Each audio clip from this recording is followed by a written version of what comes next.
L'autre actualité de ce jeudi, c'est aussi ce nouvel épisode dans l'affaire Morfoas. Thierry Morfoas, je vous rappelle, c'est ce chauffeur costarmoricain décédé en juillet dernier à Bénic d'une crise cardiaque alors qu'il venait de décharger des algues vertes en décomposition. Une enquête préliminaire n'a pas établi un lien de cause à effet.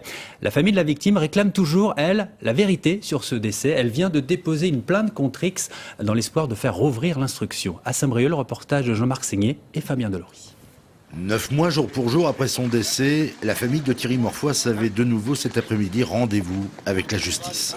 Entouré d'un comité de soutien regroupant une quinzaine d'associations environnementales, les parents et la fille du chauffeur décédé ont officiellement déposé plainte pour homicide involontaire. Mon fils n'est pas mort comme ça, c'était un garçon qui était sportif, il n'était pas malade, il n'avait rien.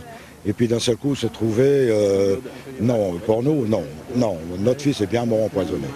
Et j'en ai la certitude.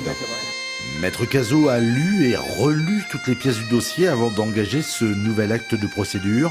Pour lui, il y a bien matière à s'interroger et à croiser de nouveau les expertises. Il y a bien de l'hydrogène sulfuré dans le sang de Thierry Morfoas. Il y a quand même une chronologie des faits qui prête à interrogation.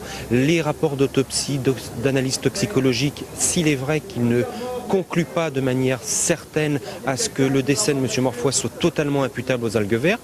Pour autant, il a subsisté un doute car il n'arrive pas à non plus complètement écarter l'intervention de l'hydrogène sulfuré dans son décès.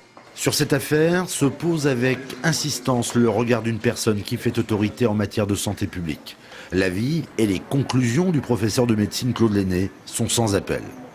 Là, les gaz nauséabonds qui se dégagent, c'est notamment de l'hydrogène sulfuré, c'est un gaz qui est un gaz anoxiant. Ça veut dire qu'il prive d'oxygène. Donc cette personne avait une mauvaise oxygénation de son cœur, qui lui permettait de travailler normalement, mais qui était limite. Et en étant exposé à des gaz qui bloquent l'oxygène qui parvenait jusqu'à son tissu cardiaque, ça déclenche un accident cardiaque. Alors ça prend différentes formes selon les sujets. Ça peut prendre la forme notamment classique d'un infarctus du myocarde. La balle est depuis cet après-midi de nouveau dans le camp de la justice. Se donnera-t-elle les moyens de solliciter d'autres expertises, d'autres analyses, au risque de transformer les algues vertes en algues tueuses ?